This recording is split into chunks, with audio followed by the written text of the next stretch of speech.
Step into a realm where shadows and secrets blur the lines between belief and fear, where medieval alchemy walked a tightrope between divine insight and dangerous ambition. Here, scholars labored in seclusion, chasing after truths hidden behind layers of cryptic symbols, attempting to unlock powers that could either uplift humanity or doom the seeker. But before we descend into this murky past, I'd love to know where are you tuning in from, and what hour of the day finds you here. Whether you're winding down under the moonlight in Prague, or just beginning your day in Tokyo, I'm thankful you've chosen to explore with me. If these forgotten corners of human history intrigue you, don't forget to subscribe so you never miss another look into the hidden past. Now, lower the lights, quiet the noise, and follow me into a time when the distinction between scholarly pursuit and heresy was razor thin, when curiosity could either elevate your spirit or cost you your life. The medieval world was a place of paradox, where knowledge dared to push against ignorance, often at great personal risk. Alchemy in this era wasn't just an early form of science, it was a complex, spiritual discipline that promised nothing less than transformation itself. Not merely the transformation of metal into gold, but the elevation of the soul, the unlocking of eternal life, and the perfection of all things. Imagine a hidden chamber, deep beneath an ancient monastery. Thick smoke swirls from a blend of sulfur and mercury, and every wall is etched with strange glyphs whose meanings are guarded closely. By the flickering glow of candlelight, a cloaked figure bends over boiling vessels and shimmering powders, trying to replicate the mystery of divine creation. This was the alchemist's world of space that blurred the lines between sacred, intention, and dangerous pride. To understand the deeper fears surrounding alchemy, we must see how it intersected with the religious and political order of its time. The medieval church, that vast spiritual and societal authority, regarded alchemy with both hope and dread. Some monks and scholars within the church practiced it, believing it revealed deeper layers of God's design. Others, however, saw it as a serious threat to the established order. Alchemy suggested that through human effort, one might uncover the secrets of creation itself. It was, in its most ambitious form, an attempt to rival divine authority. Central to this was the belief that all matter had both a physical and spiritual form bound together in a hidden harmony. True alchemy was not about greed, but about achieving the magnum opus, the great work. This work aimed to produce the fabled philosopher's stone, a substance said to convert metals into gold and grant spiritual perfection, even immortality. But to claim such a power was to tread into dangerous territory. It implied that humans could replicate or even surpass the acts of God. The church was alarmed, not simply because of the claims, but because the practice of alchemy represented a system of thought that threatened its moral and doctrinal authority. The writings of alchemists were deliberately obscure, full of metaphors and symbolism meant to protect their secrets from outsiders and to shield themselves from persecution. They spoke of elements like mercury, sulfur, and salt not merely as materials, but as symbols of spirit, soul, and body. They describe cosmic unions between the Red King and the White Queen, alluding to essential opposites merging for transformation. The dragon devouring its own tail signified endless cycles of decay and renewal. But beyond these symbols lay meanings that many considered unsettling. Take, for instance, the Negrito, or blackening stage of decay that symbolized the necessary death of the old self before rebirth could occur. Alchemists wrote of killing the king and dissolving the perfect into chaos to reforge it anew.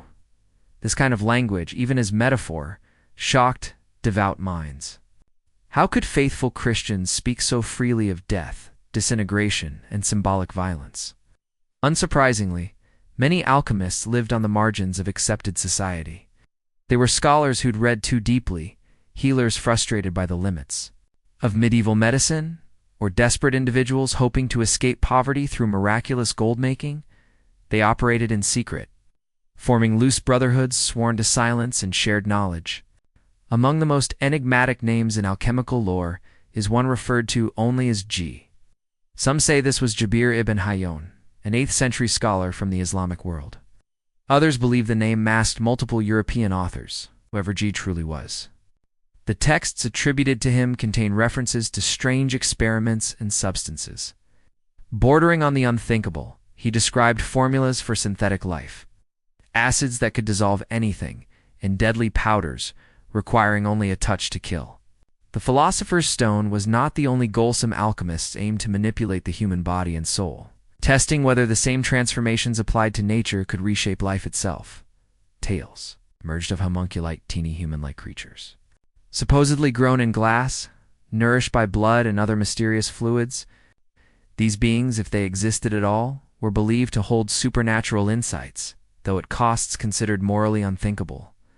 The dangers weren't just spiritual. Someone could create gold at will, entire economies could collapse. Its church, the crown, and merchant guilds all relied on the scarcity of precious metals to maintain control. One successful alchemist could destabilize everything, flooding markets with wealth that meant nothing. Monarchs alternated between persecuting and funding alchemists. The promise of limitless riches or secret weapons made rulers willing to overlook their fears until results failed to appear. Many a king who once funded an alchemist turned furious when gold remained elusive, accusing the alchemist of fraud and punishing them accordingly. The alchemist's laboratory was often compared to an infernal vision. Fumes hung thick in the air, strange devices cluttered every surface, and the walls were covered with planetary and anatomical charts. They believed that everything in the universe was connected, that the motion of stars influenced the transformation of metals, and that the human body mirrored the cosmos. Processes had names that sounded more like torture than science calcination. Dissolution, fermentation, coagulation. Each stage had its own timing and required substances that were often toxic. Mercury in particular was prized for its fluid-solid nature, but came with serious health consequences. Prolonged exposure could cause tremors, confusion, and eventually death. The social standing of alchemists varied wildly. Some, like Albertus Magnus or Roger Bacon, earned respect as philosophers who explored alchemy in the pursuit of knowledge. Others found themselves labeled as frauds or criminals when their results failed to impress their patrons. Alchemical writings often blended with magical thinking. Though they claimed to follow natural laws, their methods included ritual, incantation, and astrological timing.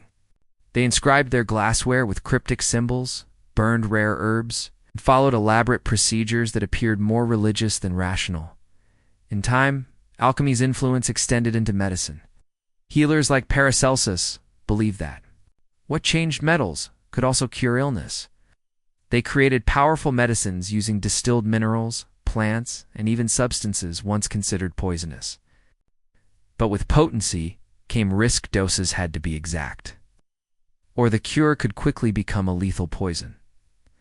The quest for the elixir of life drove some to extremes. Believing youth held the key to longevity, some alchemists experimented with the blood of young men. Others searched for the essence of vitality in plants, gems, or preserved corpses. Some even claimed to have found ways to delay decay indefinitely, using so-called philosophical mercury. But the darkest chapter of alchemy lay in its relationship to power. Most rulers weren't interested in spiritual enlightenment. They wanted results. They wanted weapons, dominance, and gold. Alchemists, willingly or not, became tools in these political games. One such figure was John Dee. A scholar and advisor to Queen Elizabeth I, Dee claimed to speak with angels through polished crystals, channeling messages to guide England's rise as a world power. His blend of science, mysticism, and ambition represents the dangerous mix that made alchemy so compelling and so feared. So strong was his influence that some whispered he'd use alchemical methods to charm her, bending her will through forces beyond the natural. Such rumors weren't uncommon. In fact, many alchemists performed rituals that deliberately blurred the boundary between scientific procedure and the mystical unknown. They aligned their experiments with specific lunar phases, convinced the moon's position could sway the outcome of their efforts. They didn't just purify their tools, they purified themselves. Days of fasting, silent prayer, and solitude were often required before a major operation, reflecting the belief that spiritual cleanliness was as essential as technical skill. and underlying it all was the era's deeply entrenched misogyny. Some texts warned that the mere presence of a menstruating woman, or even a pregnant one, could spoil a transmutation entirely. The materials alchemists used were as much symbolic as they were chemical. Cinnabar, with its vivid red hue, was seen as the blood of the earth. Antimony, which could refine gold while corrupting other metals, symbolized spiritual growth through adversity. Lead, considered the lowest of metals, represented mankind's fallen state. Gold, ever elusive and incorruptible, stood for divine perfection itself. These ideas weren't just metaphors. Practitioners believed these symbols revealed hidden truths about the structure of reality. Crafting the philosopher's stone wasn't simply a matter of chemistry, it was a lifelong spiritual trial. Many alchemists claimed that only those who had purified their souls, who had transcended earthly desires, could hope to complete the great work. This conviction led some to embrace ascetic lifestyles, depriving themselves of food, sleep, and companionship in a relentless pursuit of inner and outer purity. But such isolation had consequences. Alone in their smoky labs, inhaling dangerous fumes and obsessing over symbols and signs, many began to show signs of mental decline. Some believed they were receiving visions, glimpses of secret steps needed to achieve the magnum opus. But to others, those visions looked more like hallucinations brought on by mercury poisoning or chronic exhaustion. Their devotion, once seen as admirable, began to resemble madness. The financial consequences of alchemy spread far beyond the individual practitioner. The lure of cheap gold and secret formulas drew in nobles and merchants alike.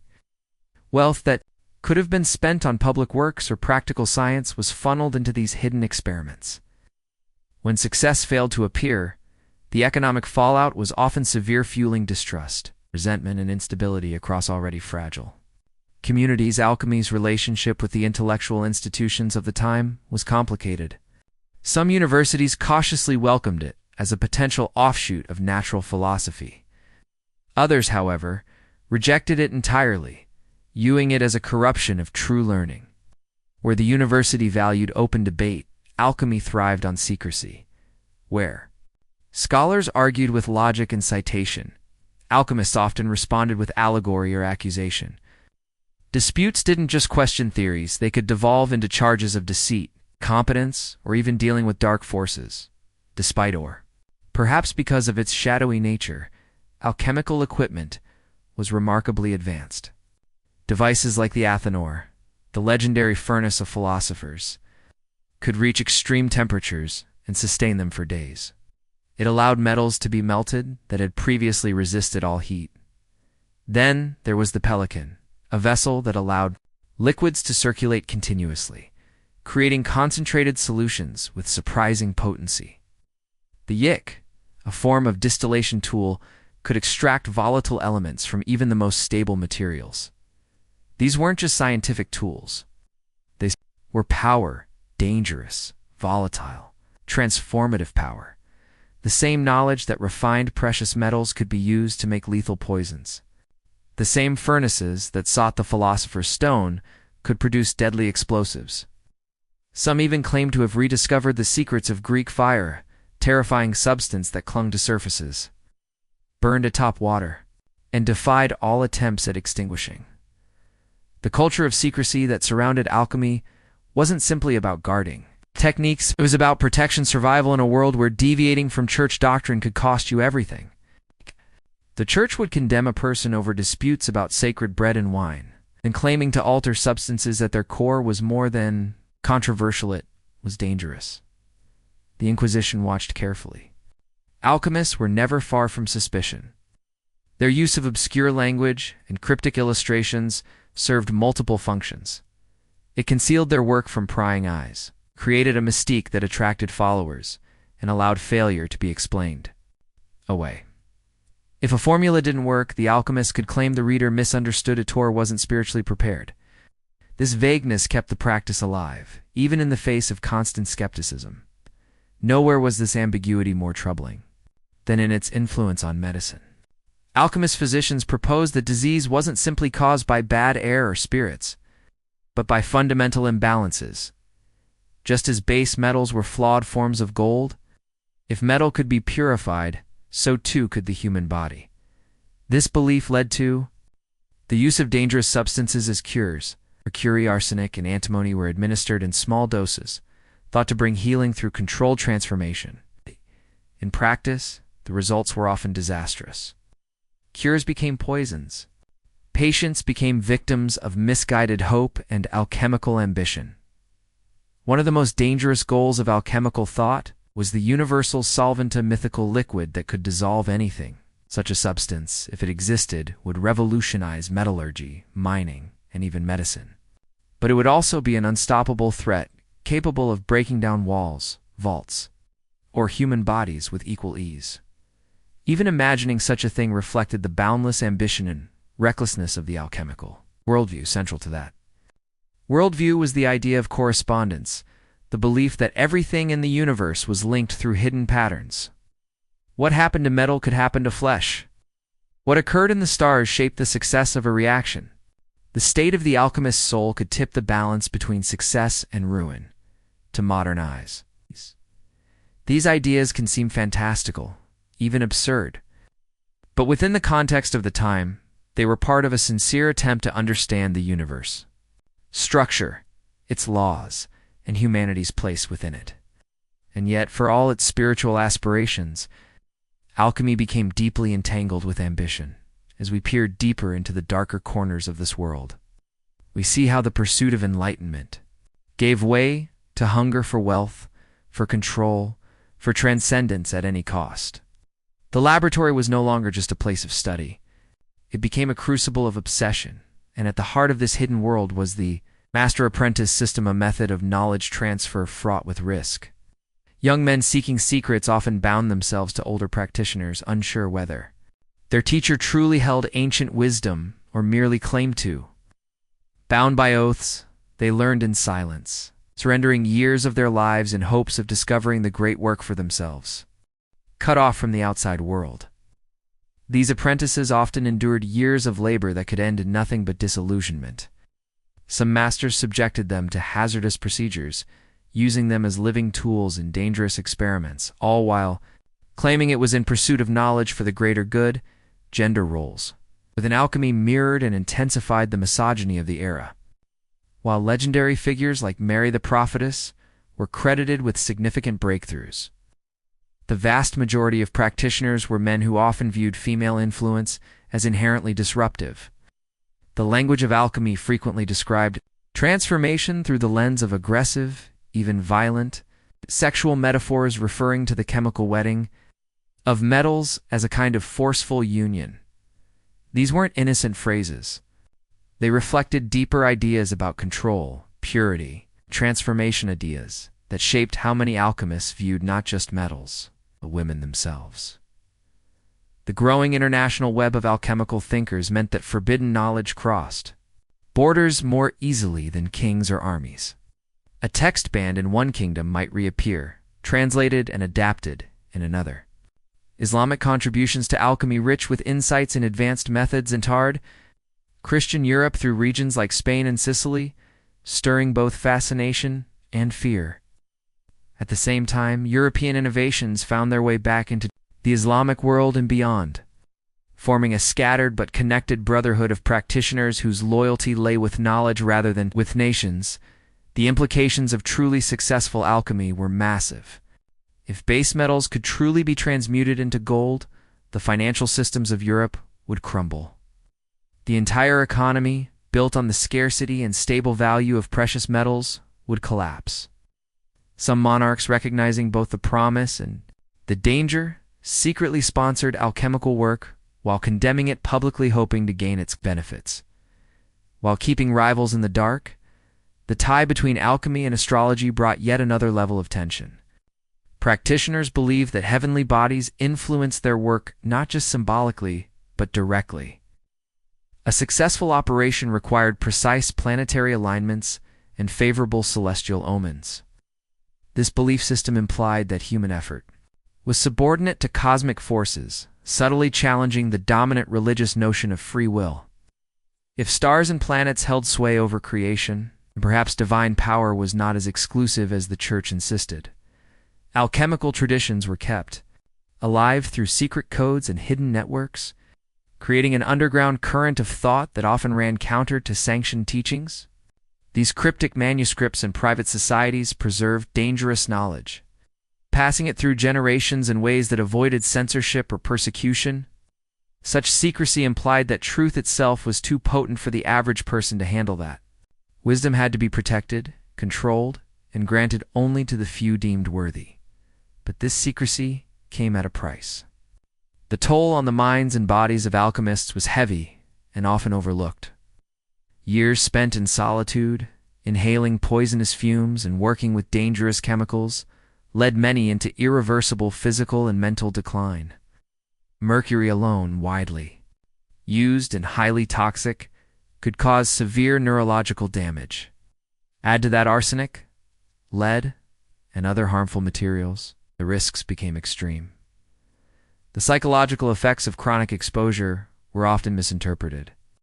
Hallucinations caused by mercury poisoning might be mistaken for visions, divine messages, or evidence of spiritual awakening. In a world where science and belief were intertwined, these interpretations only deepened the confusion. Perhaps the most ethically troubling pursuit of medieval alchemy was the attempt to artificially create life. Some alchemists claimed to have produced homunculite, tiny, human-like beings grown in glass flasks using arcane formulas. These creations were said to possess unnatural wisdom or powers, but their supposed creation involved horrific methods, including blood, bodily fluids, and exact astrological timing. Even the idea of forging life in this way was seen by many as a violation of divine authority, an arrogant attempt to seize powers reserved for the Creator. For this reason, many of these claims remained hidden, whispered in dark corners of manuscripts or encoded in incomprehensible diagrams. Alchemy's influence on medieval warfare has often been understated, but it was real and dangerous. Alchemists, who allied with military leaders, weren't just mixing metals for better swords. They were experimenting with incendiary compounds, corrosive substances, and poisonous gases, early steps toward chemical warfare.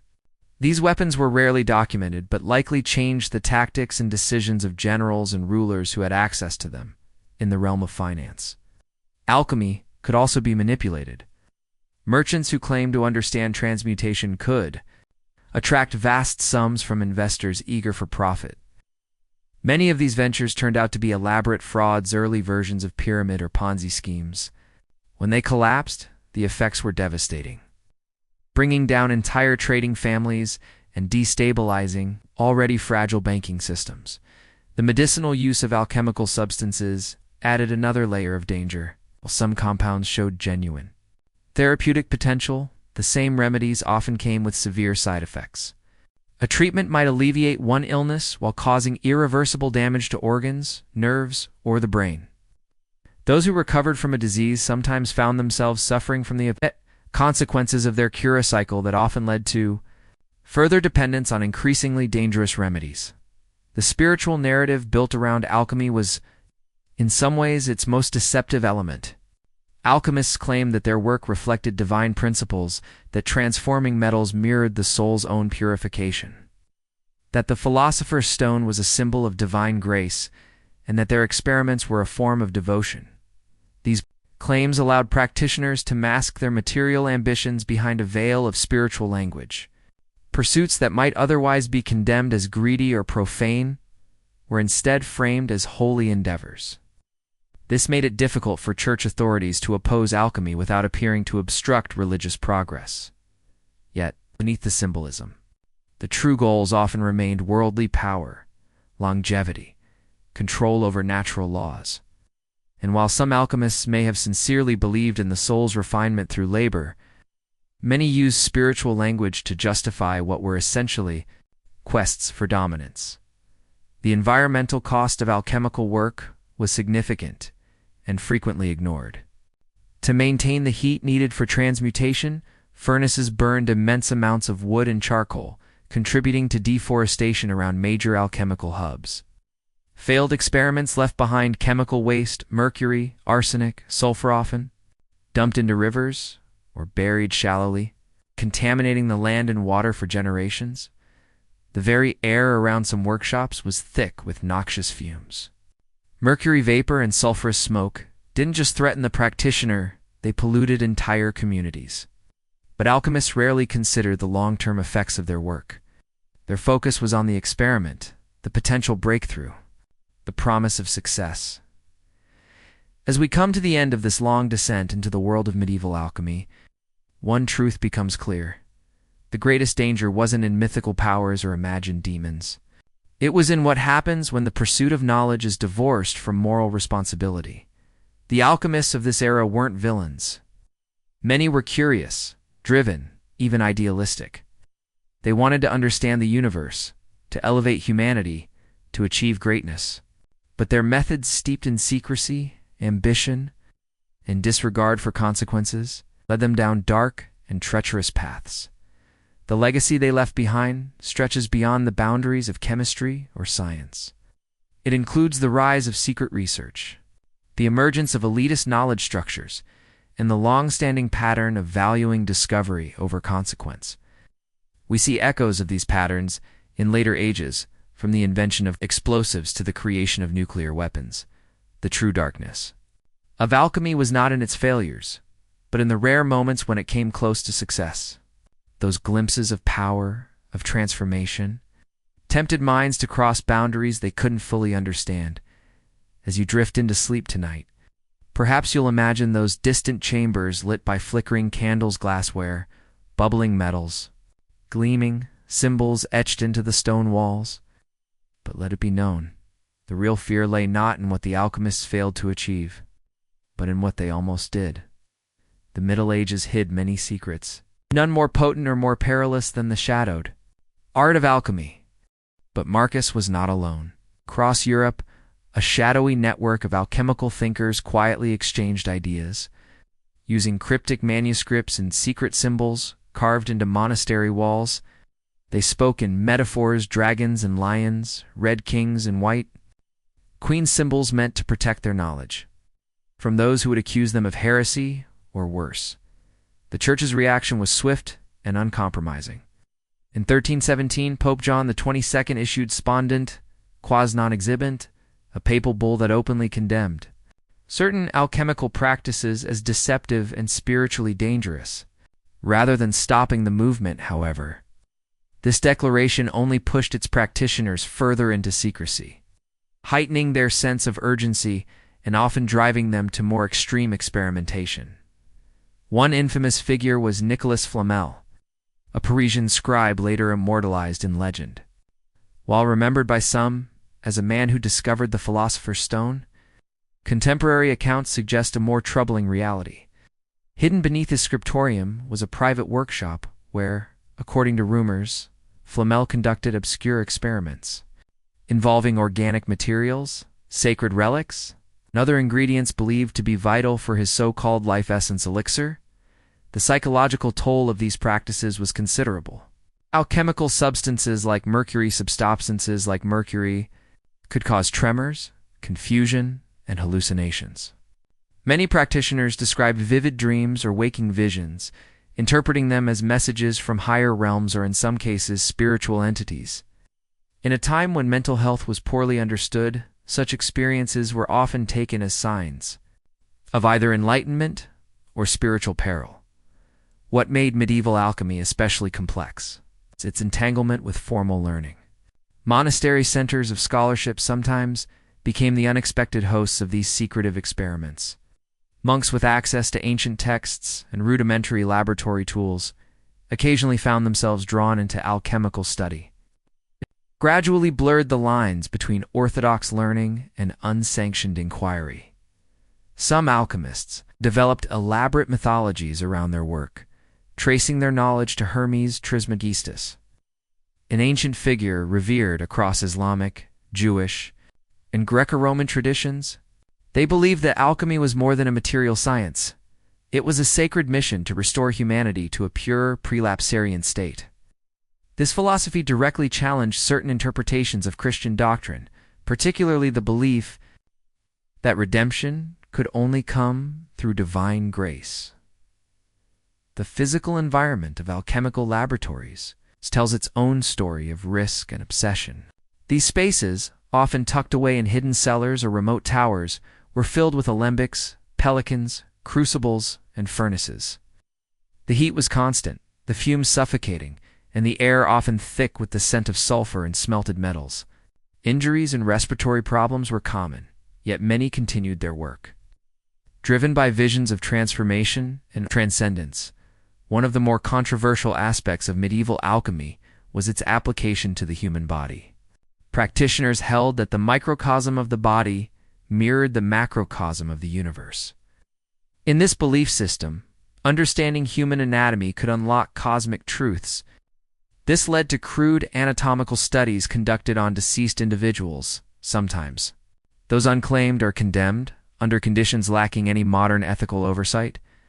These investigations were rooted in the desire to find the seat of the soul or to decode the mysteries of life itself. Such practices, often carried out in isolation, represented a dramatic departure from traditional moral frameworks. Their quest to unlock hidden knowledge, some alchemists seemed willing to override the very ethics that had once defined them. The effects of alchemy were not confined to individual workshops. When experiments failed or occasionally succeeded in unexpected ways, the consequences could ripple through entire communities. Toxic fumes might leak into shared wells. Poorly understood compounds could cause illness, and unexplained phenomena sometimes led to fear and superstition. In the absence of scientific understanding, townspeople often attributed these mishaps to curses, unnatural forces, or otherworldly causes, contributing to public unrest and even leading to misguided accusations or local panics. Economically, the implications were just as disruptive. Claims of gold creation fueled widespread counterfeiting and inflated expectations. Monarchs and nobles, seeking quick means to fund their conflicts, often funded alchemical endeavors behind closed doors, placing enormous sums into ventures that were as speculative as they were secretive.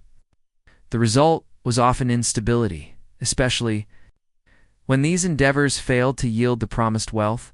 Women also played roles in this clandestine world, though often from different vantage points. Female practitioners specialized in herbal mixtures, perfumes, and mixtures used in courts and households. Their knowledge of plants and distillation made them invaluable to nobles and others seeking influence or protection. Their work, while often less formally recorded, was no less potent to raise ethical concerns when used for manipulation or harm. Religiously, alchemy posed deep questions.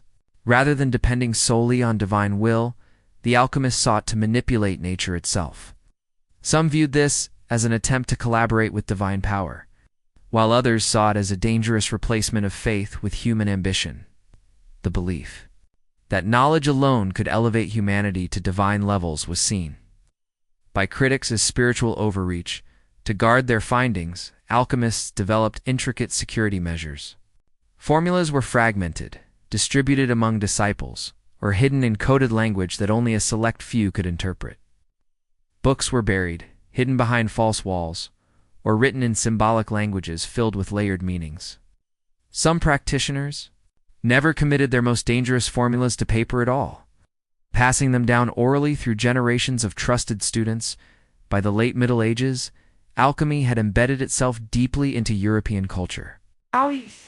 It was no longer merely a set of chemical procedures. It had become a worldview, a blend of science, mysticism, and philosophy that touched everything from medicine to economics to theology. The roots of modern science can be traced back to these early investigations, but so can the seeds of later esoteric movements that would thrive in secrecy for centuries. Alchemy's influence reminds us that the pursuit of knowledge is never neutral.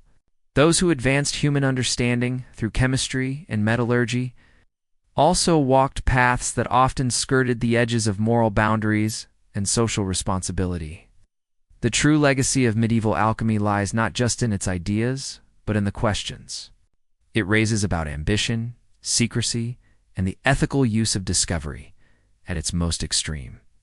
Alchemy moved beyond material transformation into more speculative and controversial areas. As practitioners pursued deeper understanding of the elements and the soul, They ventured into territories where social taboos and religious warnings were easily crossed.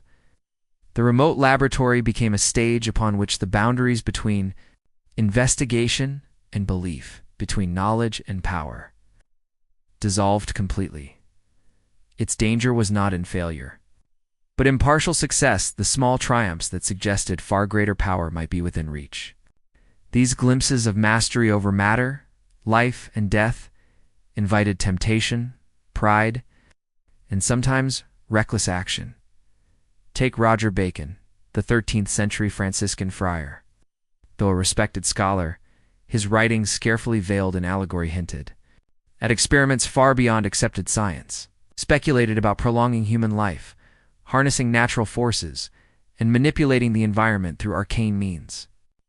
His contemporary, Albertus Magnus, was rumored to have constructed an artificial figure capable of speech and logic, an early form of what some might describe as synthetic life. These were not idle fantasies. Many alchemists sincerely believed that life could be created from lifeless matter. Their methods were complex and symbol-rich, involving organic compounds, precious minerals, and heat cycles that could last for months or even years. The ethical implications of such pursuits were often overlooked or reframed in philosophical or spiritual terms. The pursuit of longevity proved equally complex. Some believed that vitality could be transferred or preserved using refined substances. While many of these claims were likely symbolic or misunderstood, they led to intense interest in concoctions said to restore youth or extend life substances that required rare and often morally contentious ingredients. The distinction between alchemy and other occult practices began to blur. Some alchemists claimed that transformation required spiritual alignment, while others ventured further, suggesting that metaphysical forces could be invoked or controlled through their work. To outsiders, these claims resembled ritual magic or the forbidden arts, further deepening suspicion. This growing secrecy only magnified the public's sense of mystery and fear. Symbols that might indicate chemical steps or philosophical stages were often misread or deliberately obscured to ensure their meaning was inaccessible. The Ouroboros, the snake consuming its own tail, symbolized cycles of creation and destruction. But in a world of suspicion, it also came to represent the danger of knowledge folding in on itself, as the medieval world edged toward the Renaissance. Alchemy stood at a crossroads. Its ideas would evolve into early chemistry, its methods adapted into the scientific method. But its darker elements, its secrecy, its ambition, its philosophical extremes would continue to echo through history. In the end,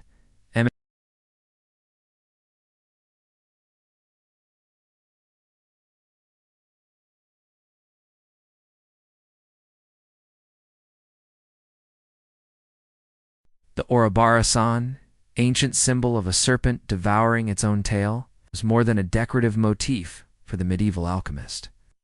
It represented the endless cycle of creation and destruction, a process that these secretive practitioners believed could be mastered. But in their pursuit of this mastery, they created a culture of secrecy that often led to a slow erosion of moral boundaries.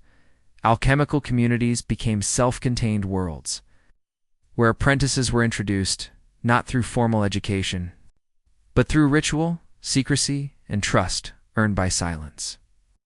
Within these circles, once unthinkable actions were gradually normalized. Young initiates, often isolated from mainstream society, were exposed to increasingly questionable experiments, justified as necessary steps in the noble search for truth.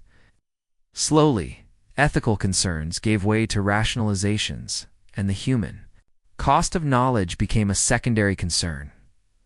Wealthy patrons played a key role in this descent. Desperate for cures, gold, or the promise of extended life, they poured resources into experiments without demanding transparency. In return, alchemists were under pressure to produce results, any results, often pushing them into increasingly unorthodox and dangerous territory. The pursuit of transformation, once philosophical, became transactional. Alchemists, rejected by the academic and religious mainstream, often formed isolated subcultures. These groups had their own logic, their own ethics, and their own sense of purpose, one that diverged significantly from the values of broader society. Practices that would have horrified a typical medieval citizen became accepted within these secluded workshops. The quiet shift from experimentation to exploitation went unchecked. Even as alchemists made legitimate strides in understanding chemical processes, their work was often intertwined with practices that carried darker implications. They improved distillation methods, refined metalwork, and laid groundwork for modern chemistry. But these advances emerged from laboratories that were often cloaked in secrecy and driven by ambiguous motivations. The equipment used reveals much about this dual legacy.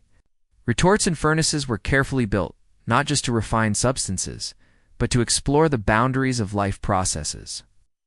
Some devices were reportedly adapted for experiments involving organic materials, part of an effort to understand what animated the human form.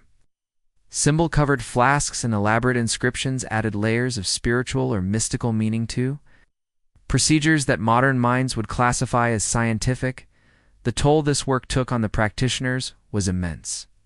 Long hours, toxic substances, and social alienation left many physically and psychologically altered.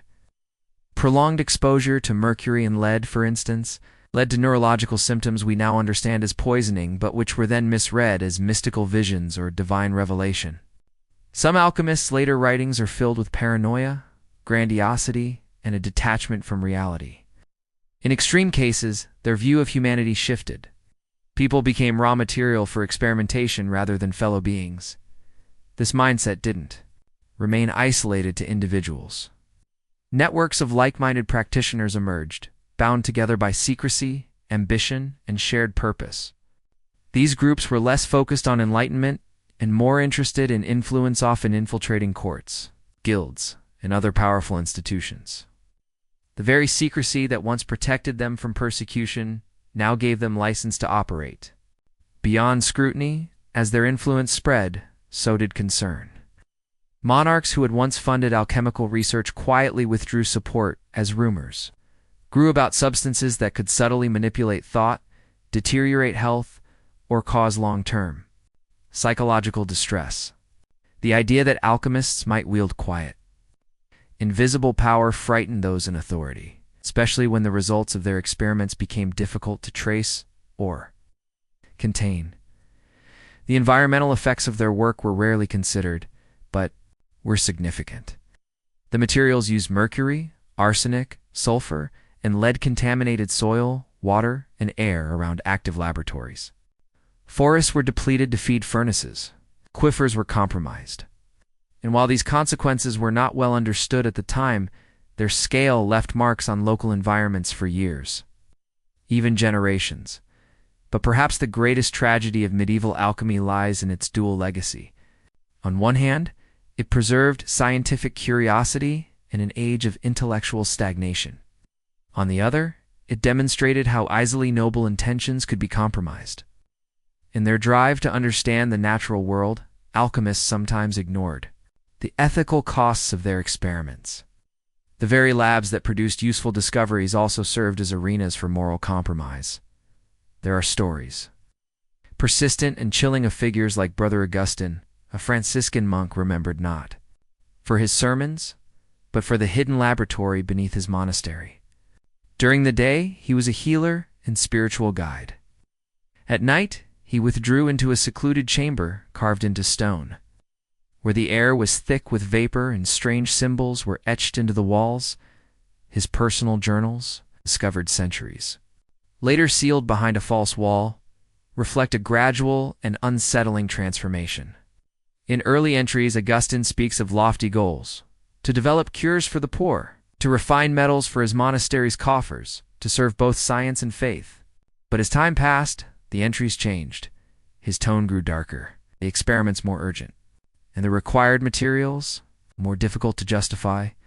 Augustine became convinced that his work had attracted the attention of something beyond ordinary comprehensions, some force or principle he could neither fully name nor deny. At first, his rituals were symbolic: a drop of his own blood, specific herbs burned under moonlight, But over time, the demands, real or perceived, grew. He began visiting graveyards, recorded chants in ancient tongues that left him physically shaken. His work stopped being about service and began revolving around personal transformation, personal power. Worse, he wasn't alone. His writings hinted at a broader network, a collection of like-minded individuals spread across Europe. This order, of the hidden flame, as he called it, operated in shadows, united by a belief that true enlightenment required a complete break from traditional morality. They exchanged texts encoded in arcane languages, performed synchronized rituals, and guarded their knowledge from outsiders, believing that only those willing to sacrifice everything could unlock the final secrets of matter and spirit. Their goals, as preserved in scattered texts, were not the philosopher's stone of legend, but something even more obscure, so-called stone of reversal, believed to hold the power to manipulate not just elements, but the forces of life and death. This mysterious object, if it ever existed, was said to require elements gathered under extremely specific conditions, wood from lightning-struck trees, spring water drawn on solstices, and air captured in the moments before a final breath. These requirements weren't just physically demanding. They reflected a kind of symbolic inversion, a deliberate unbalancing of the natural order. Each step, each material was chosen for its transformative association with the goal of creating not harmony, but control. The creation process, according to legend, took years, during which the practitioner would undergo profound physical and spiritual change, is gaining strength or longevity, but at the cost of their own memories, identity, or sense of compassion. Such stories blur the line between history and legend, yet they persist because they speak to deeper truths. That the pursuit of ultimate power, even in the name of progress, comes with dangers not easily contained. That when knowledge is hoarded, when experiments are hidden, and when moral lines are crossed in the name of transformation, something essential is lost. The most chilling aspect of medieval alchemy wasn't the ambition to create gold. It was the readiness to sacrifice ethics in the name of progress and to reshape the world, without first understanding the consequences. The deeper alchemists delved, the more they discovered not just about the elements, but about themselves, and not all of what they uncovered was noble. As we reflect on this period, what lingers is not the failure of alchemy to fulfill its promises, but how close it came and at what cost. In secret chambers beneath crumbling abbeys by candlelight and sulfur fumes, a few daring individuals tried to unravel the mysteries of the universe. But in doing so, they revealed just how fragile our boundaries can be when ambition outpaces wisdom. The symbol of the Ouroboros depicting a serpent devouring its own tail meant more to medieval alchemists than a philosophical metaphor. To them, it represented the complete cycle of transformation, the death of what was known and the birth of something utterly new. But for some, this transformation came with a steep cost: the gradual surrender of self, the fading of human memory, and the unsettling intrusion of knowledge that seemed to come from somewhere else. Brother Augustine's final journal entries offer a chilling glimpse into this descent. He claimed to have completed what he called the grand working, culminating in the creation of a perfect, blackened sphere that absorbed all surrounding light. He believed this to be the fabled culmination of his life's work, a material expression of absolute transformation. But triumph gave way to terror. His final pages are filled with a single phrase, written over and over again in a shaking hand: "They have come to collect." 3 days later, Augustine's body was discovered, remarkably preserved, but so fragile it crumbled to dust at the slightest touch. His robes remained intact, as did the sealed compartments of his hidden workshop, still filled with texts and tools that defied easy explanation. Augustine's fate did not destroy the organization he had joined. If anything, it made them more cautious. Known by various names: Zordo Mortis, the Circle of the Veiled Flame, the Quiet Brotherhood, this network of alchemists evolved into something more than a scholarly fellowship. They became keepers of secret knowledge, protectors of texts not meant for the public, and recruiters of new minds willing to blur the line between inquiry and belief. The order developed sophisticated, systems for communication. Messages were encoded in marginalia, hidden within standard alchemical treatises. Locations of safe houses were obscured through layers of symbolic language. They operated quietly in the shadows of cities like Bologna, Paris, Prague, and Seville, offering sanctuary to those whose curiosity or desperation led them to crossroads where conventional study could not continue. Their targets were rarely established masters. Instead, they sought out the young and ambitious, students disillusioned with their teachers, scholars denied funding or recognition, and outsiders marginalized by society's rigid structures. These individuals, they believed, were more likely to embrace knowledge without demanding to know its origins. One such case was Elena of Padua, disguised as a man to study at the university. She had already proven herself a brilliant alchemical thinker, known for her work in distillation and botanical extraction. Her drive to succeed, born partly of genius, partly of necessity, drew the attention of those who monitored such minds from the shadows, approached through intermediaries.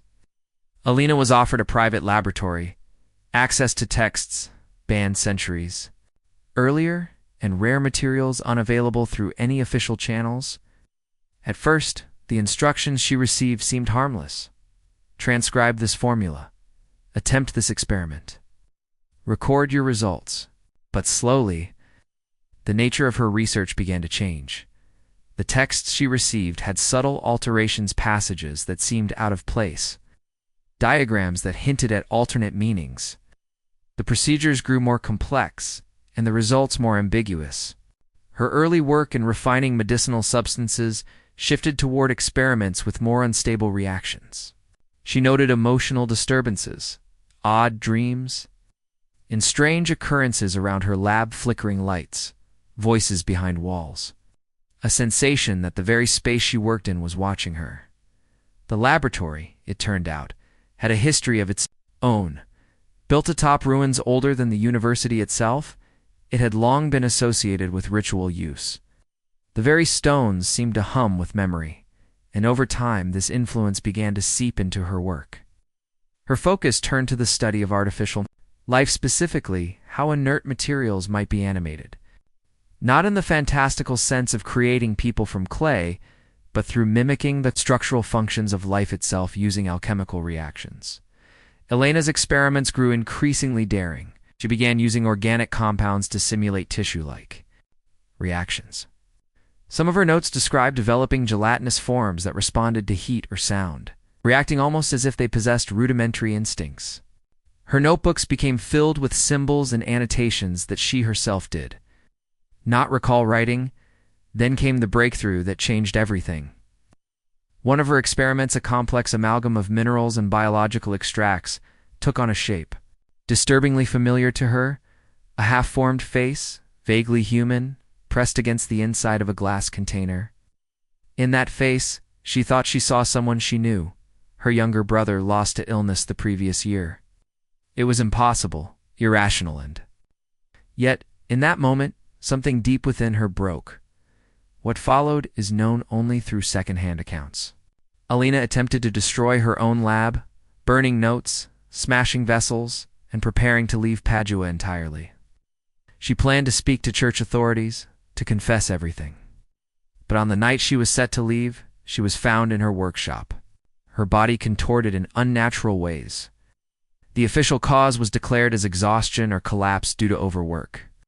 But those who found her described an eerie silence, shattered glass across the floor. In the unsettling absence of any experimental materials, everything was gone. Rumors circulated for years. Some spoke of strange figures seen wandering the outskirts of the city, children with pale features and unsettling behavior. Others claimed Elena had succeeded in creating something entirely new, something that did not belong in this world. But these were whispers, little more than campfire tales to frighten students. Still, the lesson of her story endured. It was passed between alchemists in hushed tones, a cautionary tale about the cost of unchecked ambition. But for every scholar who turned back from the brink, there were others who saw Elena not as a warning, but as a martyr. Someone who came too close and was silenced for it. The Order of the Golden Death, so its name was rarely spoken, continued to evolve. Their influence extended beyond the laboratory, established quiet presences in courts and merchant houses, offering advice under the guise of natural philosophy or early medicine. They founded private academies under neutral names, teaching the children of the wealthy alongside more conventional subjects. They claimed only to offer truths the world was not yet ready to accept.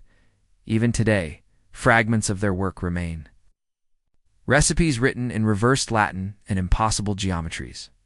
Glassware etched with symbols that don't appear in any known language. Most historians dismiss these as curiosities, but a few those familiar with stories like Elena's understand their deeper implications. The legacy of medieval alchemy is not just one of failed transmutations or misguided hopes of turning lead to gold. It is a lesson in how easily intellectual pursuit can be twisted by isolation, ambition, and secrecy. In the flickering torchlight of stone chambers, among fumes and formulas, some sought not wisdom but control. And they found, as they always do, that power without conscience becomes something else entirely. So as you drift into sleep tonight, imagine not the grandeur of golden chalices or ancient spells, but the quiet scratch of quill on parchment, the flicker of flame beneath glass, and the echo of footsteps in places where secrets were never meant to surface. In the shadows of Europe's most learned cities, something stirred once and may still stir beneath layers of silence, dust, and forgotten names. The Order of the Golden Death, having survived persecution and suppression, shifted its strategy from open defiance to quiet infiltration. With their original goals frustrated, they turned to a deeper plan, reshaping the very foundations of human thought. To do this, they expanded their influence through subtle manipulation. Networks of informants allowed them to identify scholars, philosophers, and spiritual leaders who might pose a threat or become useful assets. The Order's aim was no longer merely alchemical success, it was transformation on a global scale. They believed that by introducing enough disruption into human systems, scientific, spiritual, societal, they could weaken the natural boundaries of reality itself. Their doctrine taught that the universe was not fixed, but thinly layered. What we called reality was, in their view, a curtain, one that could be lifted by those who knew where to pull. Behind that curtain lay other intelligences, vast and impersonal. The Order believed that if enough chaos was seated in the world, those hidden forces could cross over. And in that new world, those who had helped open the door would become its stewards. The first step was to corrupt alchemy itself. No longer content to work in secrecy, the Order began circulating false knowledge through modified texts and poorly translated treatises. These were inserted into academic libraries and monastic archives, muddying centuries of accumulated learning. Honest alchemists found themselves lost in contradictions and inconsistencies. To further confuse public perception, the Order staged elaborate demonstrations that deliberately failed. Explosions, unintended outcomes, and seemingly nonsensical results discredited alchemy in the eyes of secular authorities. They seeded whispers linking alchemical practices to dangerous heresies, ensuring that scholars would be forced underground rites into their waiting hands. But their boldest undertaking was a vast ritual effort known as the Magnum Maleficium. Great working. Unlike their usual scattered operations, this was designed as a countenance-panning alchemical ritual conducted in unison. The goal to initiate a sustained breach between dimensions, allowing their unseen allies greater access to our world. Preparations took years. Materials had to be sourced from across the known world: rare stones, uncommon minerals, ancient instruments, long thought lost. Key locations were identified, sites of resonance and historic convergence. These places were then prepared through subtle energetic rituals meant to condition the ground itself. Timing was essential. The Order waited for an astronomical alignment that occurred only once every several centuries. Celestial bodies would form a rare geometry, which their calculations suggested could thin the boundary between planes. If all participants performed their segment precisely, the result would not be a momentary vision or a fleeting apparition, but a permanent conduit between worlds. For 3 years, Order pursued this goal without pause. They abandoned all pretense, opening new laboratories in cities across Europe, and aggressively recruiting practitioners who were willing to bypass conventional ethics in exchange for access to hidden knowledge. Rumors swirled of strange experiments and quiet disappearances. When investigators drew too near, they were quietly removed or discredited. But the sheer scale of the operation proved to be the order's undoing. The Church, recognizing that something unusual was unfolding, called upon a group of specially trained investigators. These were not ordinary theologians or clerics. They were men and women steeped in ancient protections and trained to counter unseen threats. Their leader was a figure known only as Father Marais, a former alchemist himself. Marais had once been tempted by the same paths the order walked, but what he glimpsed in those shadows turned him away forever. With first-hand knowledge of the order's methods, he became their most relentless adversary. On the night of the planned Great Working, as the stars aligned and rituals began in unison across Europe, Father Marais' forces struck. In Paris, investigators stormed an alchemical chamber hidden beneath the cathedral. In London, their battle took them deep beneath the tower itself, where runes pulsed faintly against stone walls. In Rome, they descended into ancient catacombs, where they found glyphs glowing in forgotten tongues and relics repurposed for dark ends. The order's defeat was not easy. The confrontations were intense, with both sides wielding tools of immense power, spiritual, symbolic, and philosophical. But in the end, Marais' forces prevailed. Laboratories were dismantled, relics confiscated, and texts sealed away in the Vatican's most restricted vaults, where they remain to this day, yet the damage could not be fully undone. The unfinished ritual had still succeeded in weakening the veil. Small fissures were left behind, places where the world felt thinner, where strange phenomena occurred and where stories began to spread of creatures that defied explanation.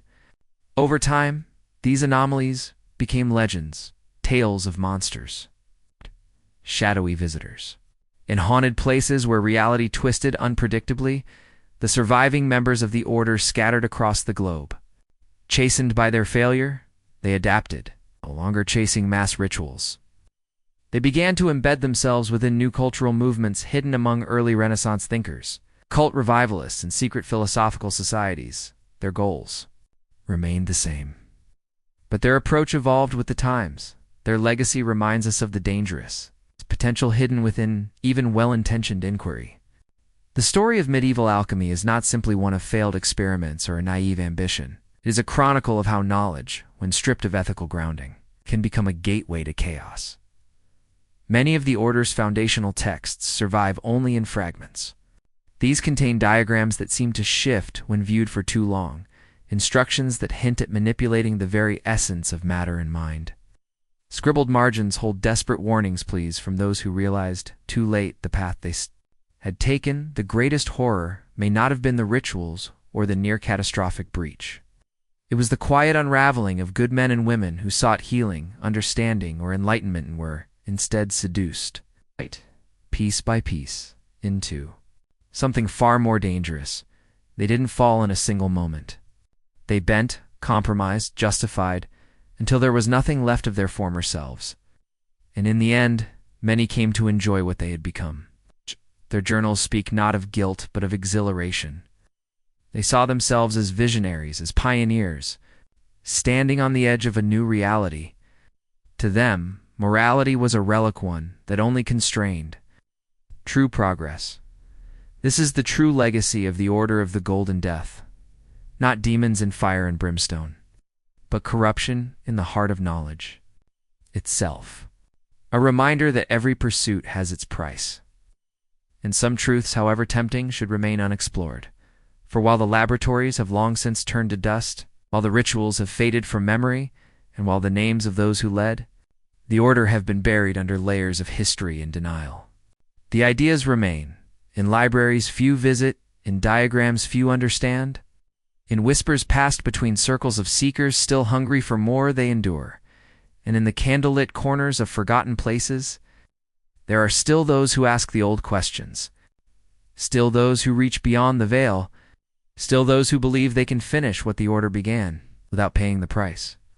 In the hushed gloom of their hidden laboratories, far from the reach of inquisitors or moral restraint, a terrible realization began to take hold. Most dedicated alchemists, those who had survived the failed great working, slowly understood the truth. Their greatest discoveries would demand far more than secrecy or skill. It would require the surrender of something deeply human. As word of the ritual's collapse spread through the quiet networks of practitioners across Europe, it became clear that its effects had not simply failed. It had changed something fundamental in the structure of reality itself. Instead of opening a controlled gateway to other realms, the ritual had fractured the barrier entirely, leaving behind invisible rifts that leaked strange, unstable energies into the world. These fractures went unnoticed by ordinary people. But to those trained in the subtle arts of alchemy, they became impossible to ignore. Reports began to circulate. Experiments that once yielded reliable results now sparked inexplicable effects. Transmutation circles flared to life unbidden, glowing with colors unknown to nature. Alchemical compounds writhed with purpose, forming, shifting patterns that could not be studied without inducing nausea or vertigo. Most troubling of all, artificial life forms, homunculi crafted with great care, began behaving unpredictably. Where once they followed commands, they now spoke of distant realms and ancient powers. One such case was recorded by Brother Marcus, scholar working beneath the monastery of St. Aldrich. His journals described a growing unease, base metals that refused to stabilize, silver that whispered when touched, and a homunculus that uttered phrases in forgotten tongues, languages that no human had spoken in millennia. Other alchemists soon encountered similar disturbances. Some simply vanished mid-experiment, leaving behind flickering lamps and still warm crucibles. It was as if they had stepped out of time altogether. In certain cases, those who discovered their laboratories claimed to see fleeting figures, silent, watchful, and not entirely bound by physical form, examining the remnants as cataloging them. The once thriving network of correspondence between alchemists, built to exchange ideas and theories, began to darken. Letters grew frantic. Seasoned practitioners admitted they no longer understood the forces they had once mastered. They described dreams that bled into waking life, vast machinery in the heavens, ticking toward an unknown event. Others wrote of a persistent sensation of being watched by something vast, patient, and utterly alien. In this growing storm of uncertainty, one voice stood out. Uldrich of Prague, a respected figure within the hidden community, called for a gathering of the most experienced minds in alchemy. He hoped that together it might reverse, or at least contain what had been set in motion. But Uldrich's confidence was already faltering. His experiments, once elegant and precise, now yielded impossible results. Formulas turned chaotic, scrying. Mirrors showed not visions of possible futures, but only endless blackness, a depth so profound it seemed to pull at his soul. The meeting never took place. 3 days before the appointed time, Uldrich's apprentice arrived at the workshop to find it empty. In the center of the room, drawn with glowing lines that shimmered like molten silver, was a single transmutation circle. Those who looked upon it later described a low hum in their bones and whispers in the air. Though no two listeners heard the same words, the apprentice sealed the chamber with protective symbols and fled the city. As the crisis deepened, faced a harrowing choice. Some began destroying their own laboratories, burning the books they had spent lifetimes assembling in hopes of halting the spread of these unknown forces. Others pressed forward, driven by a compulsion that felt less like ambition and more like destiny. What emerged from this divide was a chilling pattern. Entire societies of alchemists vanished without struggle, their dwellings undisturbed but utterly abandoned. These disappearances were not random. The most gifted practitioners, those who had achieved breakthroughs others only dreamed of, were the first to go. It was as if something was collecting them, and yet, even as their numbers dwindled, those who remained felt drawn onward. They had glimpsed something behind the veil. What they saw had shaken them, but also awakened something deeper. The knowledge was too profound to forget, Returning to mundane life seemed not only impossible, but meaningless. Their goals shifted. The philosopher's stone and the elixir of life no longer held their attention. These were tools of a smaller game. What now consumed them was understanding, not of matter or transmutation, but of the entities that now moved at the edges of their work. These beings did not appear as demons or spirits. They were not so easily classified. Their presence was felt. More than seen, like pressure in the air, like the way a room might grow colder for no reason. When they did communicate, their messages came through symbols, through altered dreams, or through moments of perfect, terrifying clarity.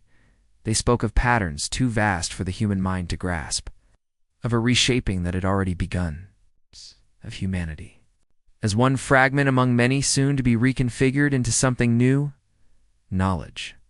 Once the alchemist's currency now came at a cost far beyond gold or time.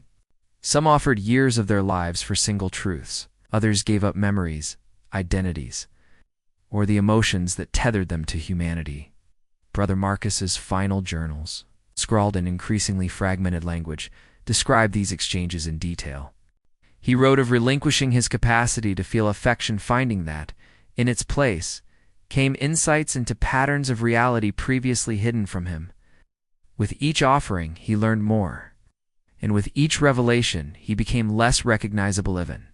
To himself, the most radical practitioners discovered something even more disturbing. The entities they had contacted were not merely observers.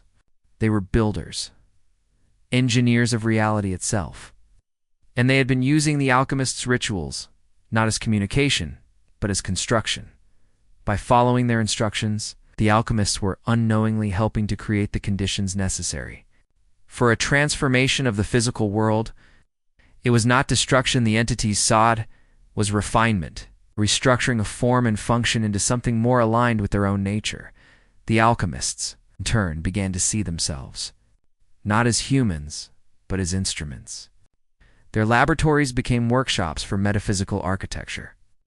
Their writings ceased to resemble language and instead took the shape of geometric constructs. Patterns that required intuition rather than translation. In the end, most did not survive this metamorphosis in any conventional sense. They did not die, but they ceased to exist as they once had. Witnesses described last glimpses, figures standing perfectly still as light bent unnaturally around them, or shadows cast in the wrong direction, meant emptiness. What they became is unknown. Whether they succeeded in transcending their limits or were merely consumed by the forces they courted remains unclear. But their absence left a deep silence in the world. Today, remnants of their work remain, diagrams that seem to shimmer on the page, journals filled with strange characters that resist decoding, and certain places where the air hums. With a memory that is not quite sound, what happened in the final days of medieval alchemy was not just the collapse of a scientific tradition.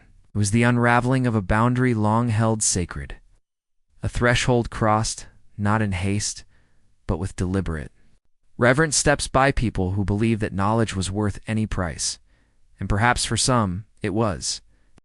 They progressed. Brother Marcus's early writings still bore the hesitance of a man who viewed his sacrifices as necessary burdens. He spoke of giving up sleep, comfort, and emotional attachment for the sake of higher understanding. As his entries continued, the tone changed, no longer burdened, but exultant. His language fragmented. His handwriting evolved, incorporating symbols that seemed to shimmer and shift on the page, as if resisting translation by any human eye.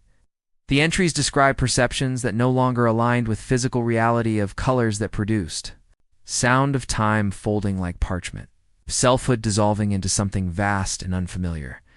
In his final entry, written not in ink, but in a substance resembling liquid metal that retained its sheen without smudging, he declared that the transformation was complete. Marcus no longer considered himself a single consciousness. He had become part of something greater, a network of awareness spanning multiple layers of existence. He did not mourn the loss of his identity. He celebrated it.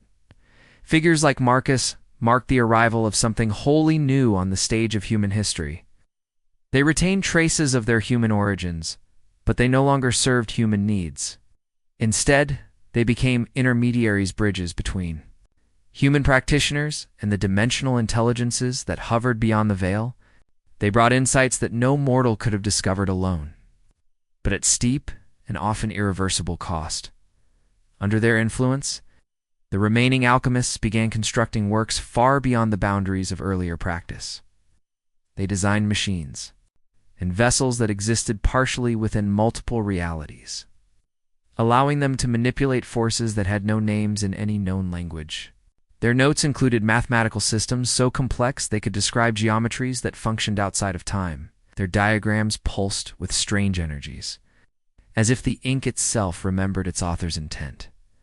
But all of it the experiments, the transformations, the sacrifices was leading toward one final ambition, the convergence, according to the transformed alchemists. This convergence would mark the merging of realities in alignment between the human plane and the dimensions, inhabited by the entities they served. This would not be a cataclysm, they claimed, but an elevation. Humanity would no longer be bound by flesh, language, or time. Instead, it would become part of a greater whole. Preparing for this convergence, however, required more than knowledge. It required power, infrastructure, and influence. And so the transformed alchemists began to move beyond their laboratories and into the institutions of medieval life. Some took roles as advisors to monarchs, others embedded themselves within religious orders. They manipulated nobles, guild leaders, scholars often. Without these figures ever realizing they had been nudged off course, they established trade routes, specifically designed to transport rare materials needed for their rituals. They built sanctuaries disguised as churches, monasteries, or academic halls. It's one subtly aligned with invisible patterns that allowed for the flow of dimensional energy. They even planted ideas within human thought itself, new architectural principles that shaped cities into unseen sigils, artistic styles that trained the human mind to perceive beyond ordinary senses, and spiritual movements that prepared souls for eventual transmutation. Their reach was immense. By the late medieval period, nearly every seat of learning and governance bore some trace of their influence. Mathematical treatises included hidden formulae for altering probability. Cathedral floor plans followed designs that reflected celestial geometries. Even economic systems were subtly reorganized to concentrate material and symbolic resources where they would be most useful for the final working. And yet, despite a growing mastery, resistance emerged. It began quietly. Isolated visionaries within religious communities started reporting dreams of spiritual disruption, of unnatural geometries spreading across the heavens. Folk healers, long dismissed by formal alchemists, began sensing disturbances in the natural order. They returned to older practices, protective symbols, sacred herbs, and rites handed down from forgotten civilizations. Most importantly, a new generation of alchemists rose in defiance, not out of fear, but out of reverence for the balance that had been broken. These dissenters called themselves guardians of the natural order. They did not seek to wield the dark forces unleashed by the convergence. They sought to contain them. Operating in even deeper secrecy than the corrupted alchemists, the guardians developed methods to detect and resist interdimensional incursions. They created wards powerful enough to shield entire cities. They traced the outlines of hidden apparatus and constructed counter-sigils designed to disrupt the rituals of their adversaries. And they began preserving true alchemical knowledge untainted. By the influence of the entities beyond, the battle between these two factions, those who served the convergence and those who resisted, it unfolded largely in silence. But its effects rippled through every aspect of medieval life. Storms came without warning. Earthquakes struck regions long thought geologically dormant. Illnesses swept across towns, affecting only select groups, as if something was targeting bloodlines or ancestral memory. Wars flared over trivial disputes, fueled by unknown energies. Some historians would later call this coincidence. The Guardians knew better. They saw the world's natural rhythm being pulled out of alignment, its music twisted into a dissonant chorus that prepared humanity for a future it had never consented to. And so they fought. They built sanctuaries hidden beneath cities and deep within the forests, places where untainted alchemical knowledge could be protected. They trained students not merely in formulas and philosophy, but in discernment, the ability to tell when knowledge had been corrupted. When power served something other than truth, they also prepared a final answer, the Great Working, a counter-ritual.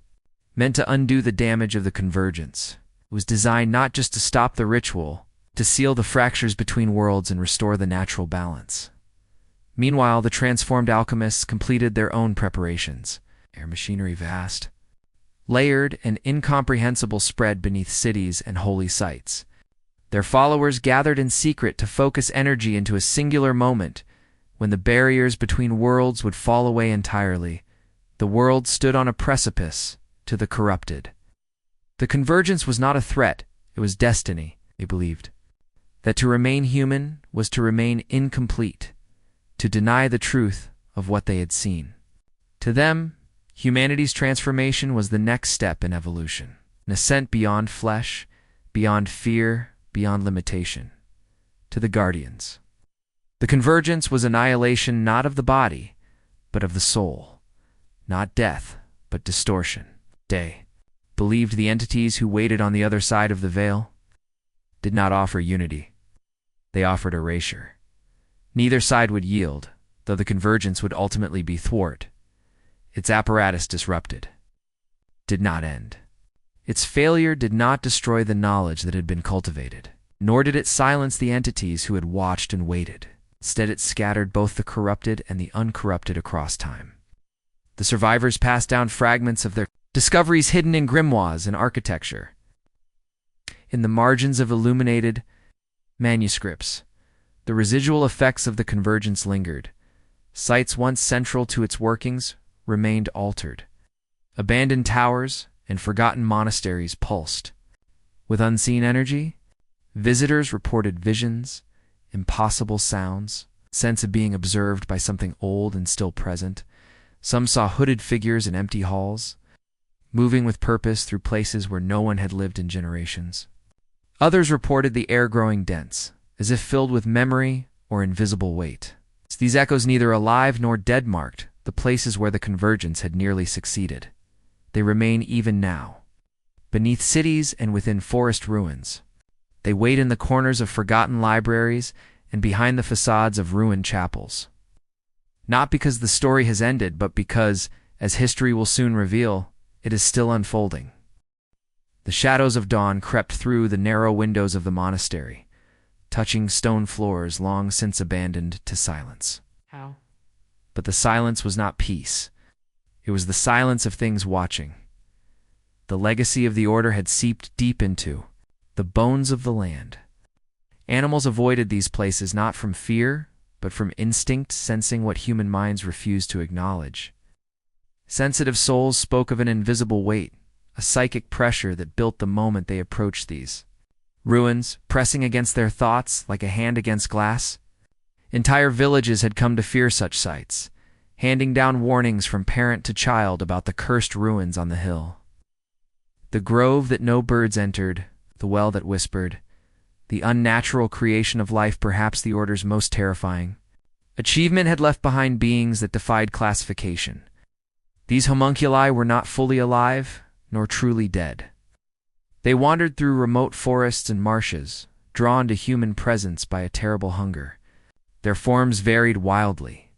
Some appeared as pale mockeries of humanity, skin stretched thin over unfamiliar bones, eyes glowing with a light that was not of this world. Others resembled things dreamed in fever, crawling, twitching forms that radiated wrongness. They did not hunt for flesh. They sought essence life, force, soul, the thread of identity that anchored mortals to the world where they passed. Only scorched earth and cryptic markings remained, symbols burned into soil.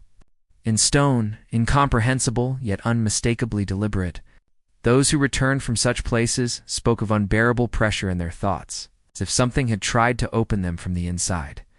The soul stones, the order's most blasphemous legacy, remained, scattered across Europe in vaults, buried, ruins, and lost catacombs. These crystalline artifacts were created by compressing human consciousness into solid form, each one containing the tormented echoes of those sacrificed to create it. Despite their age, they pulsed with awareness, hungry, watchful, seductive. They whispered promises of power, enlightenment, healing, even love. And always, they demanded a price. Those who touched them often became obsessed, drawn deeper into rituals and philosophies they did not understand. Bit by bit, they surrendered their will. First came the sleepless nights, then the visions, then the reshaping of thought itself. Their compassion faded, their memory shifted. They forgot who they had been, and remembered only what the stone wanted them to become. And so, the infection spread not as plague or fire, but as thought. Dimensional rifts impossible to fully seal remained like wounds in the skin of the world. Time unraveled near them, gravity bent. Dreams spilled into waking life. In places where these rifts widened, entire communities vanished, swallowed by landscapes where the laws of reality no longer applied. Some spoke of towns where clocks ran backward and people aged in reverse, where voices echoed before they were spoken, where strangers appeared, who knew your name before you told it. Even worse were the possessions, though the church often denied their authenticity. These were not the dramatic, overt acts of demonic influence. They were subtler, stranger. People began speaking ancient pre-human languages, joints bent in directions no body should move. Their thoughts became indistinct, their eyes distant. The invading entities were not malevolent in the way mortals understood, but their very presence distorted the host. No ritual of exorcism could reach them. The entities were simply too far removed from the framework of human belief. Some victims survived forever changed. Others flickered. One moment present, the next gone. Some were heard whispering in places they'd never been seen again. The Order's reckless manipulations of time had torn deeper holes than even they realized. Certain locations became tangled with their own past and future, caught in spirals of causality. Visitors found themselves speaking with long-dead ancestors or witnessing events centuries away. Some vanished into these anomalies entirely, returning months later or never at all. The most horrifying implication was this. These temporal wounds were growing. In the shadows of Europe's courts and monasteries, underground cells of the Order. Endured, though scattered and diminished, they carried on their work with ruthless dedication. They recruited quietly, choosing apprentices not for virtue, but for potential, the psychic sensitivity, the intellectual obsession, the spiritual hunger that left them open to the influence of deeper powers. Posing as scholars, mystics, architects, even physicians, they worked to complete what the original Order had begun. They believed the convergence could still happen, if only enough knowledge, energy, and sacrifice could be gathered. Their rituals left scars on the land. Whole regions became sterile. Nothing would grow. Metallic structures bloomed from the ground, alien crystals that pulsed with strange light and gave off a low, musical hum that drove nearby animals mad. At night, the glow of these structures could be seen for miles, like false stars littering the countryside. Where their work intensified, the skies responded. Lightning struck in rhythmic intervals, forming geometric shapes. Rain came down thick and corrosive, burning crops and skin alike. And always, the wind whispered soft syllables that no mouth could form, no ear could translate, yet which echoed within the soul, as if remembered from some forgotten dream. The convergence experiments had also yielded hybrid beings, who appeared human, but were not. They moved through society with disarming grace, often rising to positions of quiet influence, but wherever they lingered, reality bent. Flowers bloomed in stone. Water flowed upward. Children had dreams of distant galaxies and awoke weeping with names they had never learned. These hybrids radiated power and detachment. They were aware of suffering, but not moved by it. They had become vessels for the will of something greater and entirely inhuman. Sacred places that had once served as bastions of healing and revelation wells. Groves, stone circles were corrupted by the rituals performed there. Pilgrims seeking healing returned broken, their faith shattered. Some saw visions that spoke not of angels or saints, but of wheels within wheels, eyes that blinked across galaxies, and cold geometries that devoured prayer. They wandered the land as mad prophets, reciting truths no one understood but which lingered in the air like sickness. The corruption even reached into bloodlines. Children born near the order's ritual sites bore no outward signs of deformity, but their minds were different. They spoke in strange metaphors, described places no one had taught them about, and exhibited an intuitive understanding of concepts beyond even the most learned scholars. These children drew attention. Supernatural events often occurred around them, inexplicable and dangerous. Physicians of the time, trained in Galenic medicine, found themselves helpless. These were not illnesses, they were transformations. Wounds would close overnight or spread with impossible speed. Blood flowed in unfamiliar colors. In some cases, herbal treatments triggered violent reactions, as though the body rejected the healing as an affront to its new, twisted nature. Worse still were the machines left behind, engines of alchemical design powered by substances that no longer existed in the natural world. They functioned independently long after their creators had perished. They thrummed softly in the dark, emitting waves of sensation that clouded thought and fed on nearby minds. It is said that some of these machines did not consume life, but harvested identity, pulling the consciousness from wandering travelers and adding it to their endless internal archives. As centuries passed, the truth became harder to deny. This was not a moment of madness or an isolated order's fall from grace. It had been a turning point in human history, a door flung wide, through which something vast and curious had peered in. The echoes of that door slamming shut still rippled across time. Each new generation bore the cost.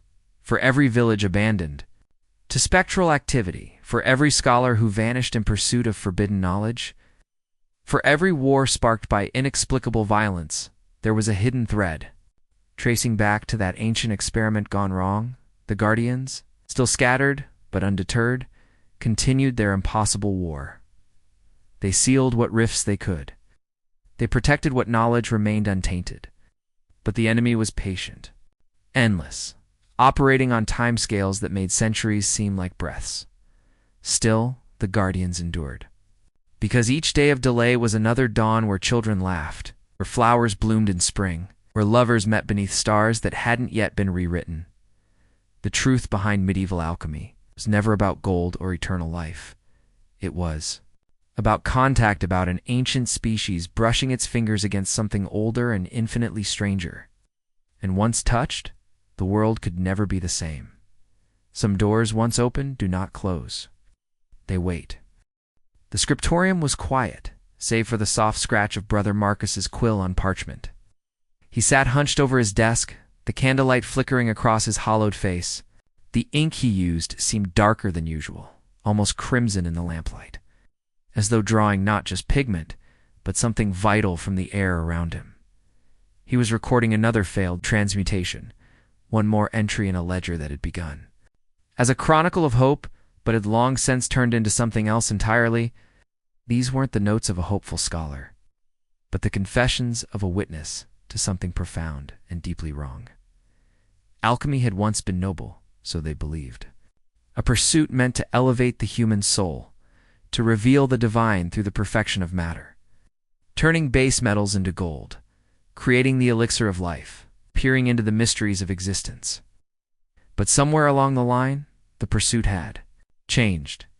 The yearning for truth became a hunger for control. The desire to heal transformed into an obsession with power. What began in whispers and symbols ended in rituals and blood. The deeper truths, Marcus now understood, had never been about metals or medicines. They had always been about something older, about drawing open hidden doors, pulling aside the veil that shielded human minds from the infinite. And when those doors opened, something had looked back. What troubled him most was how subtle it had all begun. There was the learned monk, who merely wished to extend his life to serve God more completely. The royal physician who only wanted to cure a dying prince. Good intentions, they claimed. Sacred goals. but pride, that ancient creeping flawed, wasted everything. The alchemists' success outpaced their wisdom. They tampered with things they did not fully understand. Marcus paused in his writing, his fingers trembling. His memories clawed their way forward, unbidden. The chamber below the monastery had once been used for prayer. How it housed a vessel containing a creature no natural womb could produce. A small, malformed homunculus floated within, twitching silently, eyes aware in a way no infant should be. Next to it pulsed a soul crystal, its light flickering in rhythm with an unheard heartbeat. The essence within had once belonged to a village girl who disappeared 3 winters ago. She had been kind. Marcus remembered her laugh. And now, she was light trapped in glass, used to power something the monks no longer even pretended to understand. They had opened a rift to an aperture in space, barely visible, shimmering in the air like heat on stone. Through it came sounds, shapes, voices, things that had no business in this world. And still the work continued. The philosopher's stone was no longer the goal. They were attempting to transmute life itself, to refashion the soul, to remake reality. They had begun fusing beings, binding human spirits to animals, machines, and imagined constructs. They forged artificial intellects from soul fragments, trained them with preloaded memories, and bent them to their creator's will. The act of creation had become a factory line. No reverence, only results. Marcus dipped his quill again. The ink flowed like blood. He wrote of the abbot once a wise and gentle leader, now something wholly transformed.